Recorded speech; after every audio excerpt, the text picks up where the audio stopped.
Hey guys, Brian with VetteSource here, back again today. What I'm going to be focusing on now is finishing up the teardown of our salvage C5 2003 Corvette that we picked up for parts last month. You've checked in with the channel. You've seen me tear down this car over the last couple of weeks. There's a link to my at the top of the video there of the car when we first acquired it. And I've got a couple other videos, I think, in that playlist where you can see that I've taken some of the parts out. Today what I'm going to be focusing on is finishing processing this car for final disposal. So what we're going to do here today is we're going to take nothing more complex than a couple of Sawzall blades, bi-metal blades, medium metal, full contact blades, and we're going to go ahead and cut this car up for pieces so that people can use it for repair on other Corvettes that may have some frame issues or things that they need to get done. So what we're going to work on first is we're going to make a cut at the base of this windshield here, across here, 2 cuts, one on either side. Then we're going to make a cut across the middle section here, all the way across the car where it's actually the thinnest, wider, but it's still thin right there. And then once that's done, I'll process and remove this back end here, and we may end up doing that in another video. But at least for today, what you'll be able to see is essentially I'm going to cut the car in half and then cut it lengthwise down the middle in the tunnel, because these pieces here usually just get disposed of. There's not enough people looking for those that's economically feasible for me to want to keep them around. So let me get set up with my tools here after a few minutes, and I'll be back with you and I'll show you how we get this process started. Hang tight, I'll be right back. Alright guys, I am back and I'm going to get started here on our first cut. Let me show you what we're working with here. So of course this is our windshield frame assembly on these C5s. One thing about these C5s, man, these windshield frames, in addition to the frame rails, are really strong pieces. Windshield frame especially is very thick.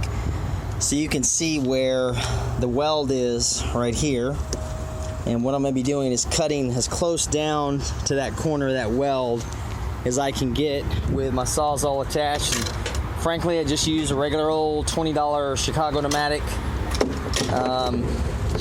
Chicago electric power tool that I picked up from the local Harbor Freight to make my cuts. I like some of the other higher end power tools, but for doing this, it's just as easy to work with this. So I'm going to cut through right there in that seam at that point right there, so that if I have somebody else that needs to fix a windshield frame, they've got it. Unfortunately, I probably won't be able to get this one on tape because I need both hands to make this cut. So give me a few minutes to get started to get this one done, and I'll be back with you to show you our end result and maybe how loose that, or how thick this windshield frame is. Okay guys, I'll be right back. Alright, I'm going to come back for a second and see if I can show you guys a little bit of this cutting process while I'm cutting through this. So you can see here I've got my cut started, and that's going to be right where I come down underneath that seam right there. So let me see how much of this I can show you guys. I'm not going to subject you to all 10 minutes of cutting through this, but I'll show you what it's like and how quickly you can make a Corvette disappear this way. So here we go.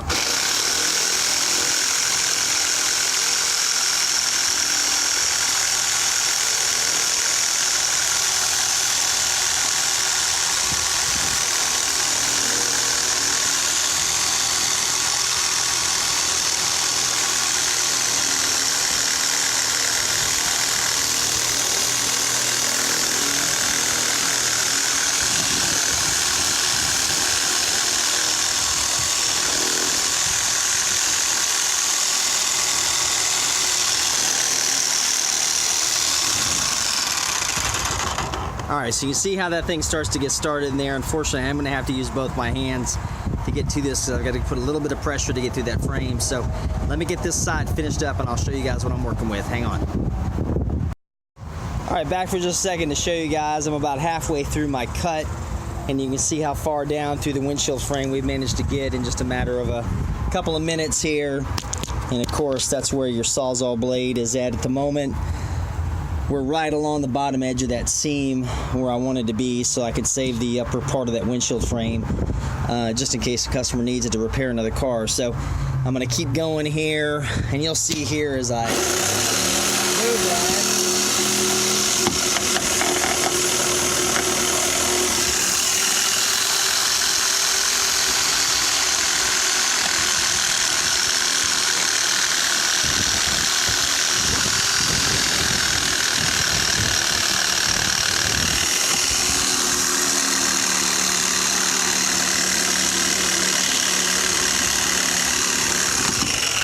And again, not to subject you guys to the whole thing, but you can see that blade will make pretty good quick work of this. So let me finish up my cut and I'll be back in a second.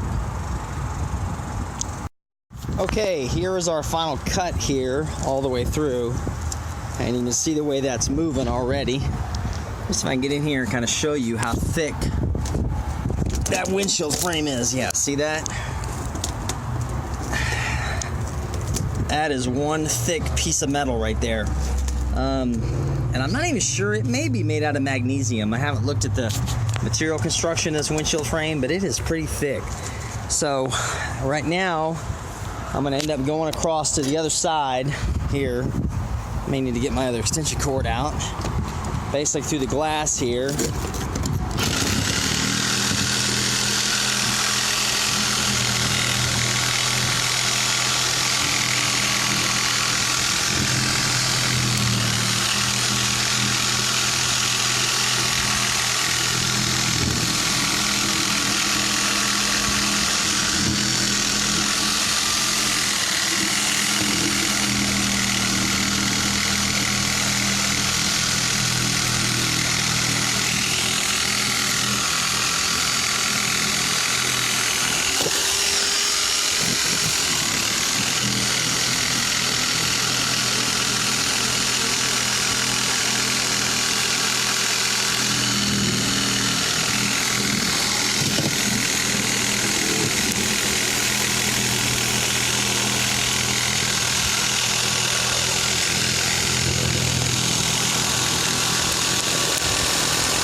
All right, and there's to our other edge. And just so you know, I wasn't destroying a good piece of glass there. It was already cracked, and truth is you cannot get those glass out without breaking them anyway, because the glue is really strong. So give me a few minutes to get set up for that other side. Oh, and you can see now even better. See how thick that windshield frame is? So it's actually fairly good protection in the event of a rollover. It's even got a strengthening type design to it, almost like a modified triangle that keeps it from crushing or collapsing under impact. So I'm gonna get set up here in a minute. Go take a drink of water just for a minute, and I'll be back to finish that other side real quick, guys. Hang tight. All right, I'm back at it again to finish up this one side. Sorry guys, got a little sidetracked there. Had some other office work I needed to take care of, but what we're gonna do is I'm gonna cut through this corner here, lift out this windshield frame in one piece, and then we'll have that available. So let me get cutting on this thing, and I'll be back in a second so we can get things finished up on this episode here. All right, our windshield frame is cut off, and looking at it a little bit closer, I'd forgotten you can actually see this says Alcoa. And for those of you that aren't familiar, Alcoa is a producer of mainly alternative type metals or lighter weight metals like aluminum, magnesium. So that actually may be a aluminum windshield frame assembly. So you can see here we've got the windshield frame cut loose and ready to go. What I'm gonna work on now are these B-pillars here right in front of this roll cage so we can save this roll cage assembly. So I'm gonna get set up real quick and I'll show you guys the cut I make over here. I'll be back in a second. With our jack in place, holding the car up for me. And what I'm gonna be doing is making a cut right here along this seam back here. Actually, I'm probably gonna go right in front of that nut plate that's in there because I don't feel like cutting through that. So that's gonna be right across there. What I can do is make a locator mark there.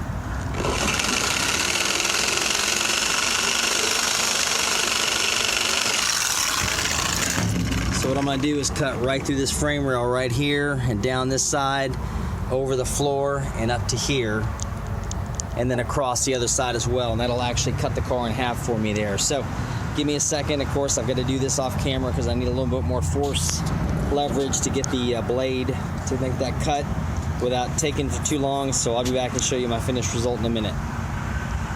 All right. So we are back with our first half of this driver's side cut here. You can see I didn't actually start out there inboard, outboard, but came over here, came across, cut through the floorboard, which you can see there, that detail, that's a balsa. It's actually balsa wood in there, that floor. And they made a big deal out of it. It was new from the Amazon rainforest. Look at that, it's actual wood for the floorboard of the car. Isn't that amusing? So, sandwiched between a composite. Too bad you can't save it. Maybe you could in a way, but I don't know what you'd do with it. So anyway, you can see here's our cut across the frame rail here. You can see how thick that frame is there. Over to here, down through there. There's actually an extra support through here, but that's going to wrap it up for me today because it's getting late. Don't want to annoy the neighbors, and I'm losing my light. So I'll finish up with that other half in the morning, and then we're going to cut straight down the middle of the transmission tunnel here and divide this into 2 different pieces. So I'll be back with you guys and we'll finish up this video tomorrow, okay? Alright guys, we're up and set up on day 2 of our adventure of cutting this Corvette in half with our Sawzall blades. So I'm set up here, got the car positioned, got my initial cut done. We're cut all the way halfway through over there.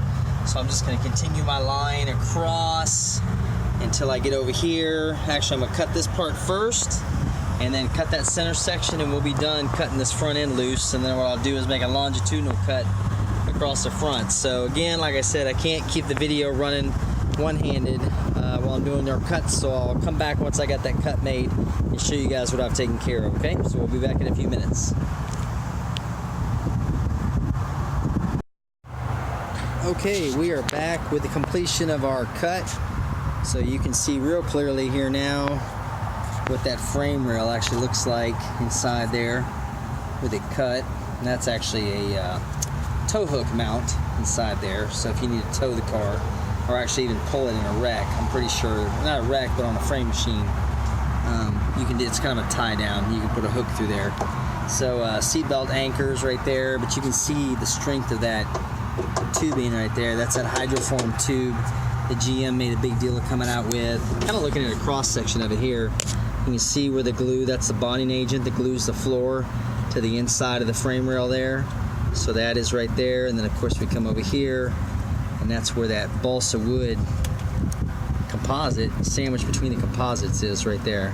So that's all balsa wood, just like you'd see on your model. If you built model airplanes as a kid, that's exactly what that stuff is right there. Kind of a neat thing.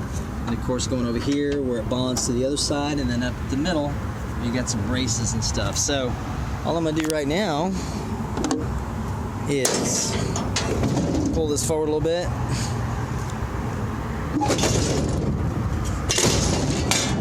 And there we go. We have a Corvette that is now cut in half.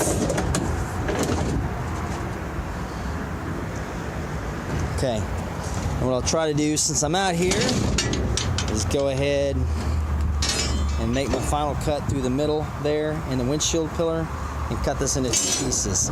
So let me see if this is feasible for tonight, and I'll be right back with you guys, okay?